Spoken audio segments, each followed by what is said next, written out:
ভট্টাচার্য, অন্য পাশে রয়েছেন মুখ্যমন্ত্রী designate, the CM designate Shri Suvendu Adhikari মহাশয়।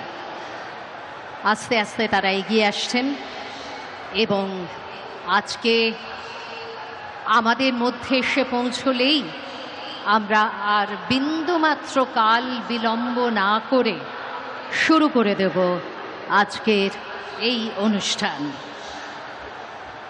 माननीय प्रधानमंत्री श्री नरेंद्र मोदी जी का पश्चिम बंगाल की पावन धरती पर हार्दिक अभिनंदन और कोटि कोटि नमन। मंचेर दिके एगिए आसছেন আজকের এই অনুষ্ঠানে তার উপস্থিতিতে নতুন করে ইতিহাস রচিত হতে চলেছে।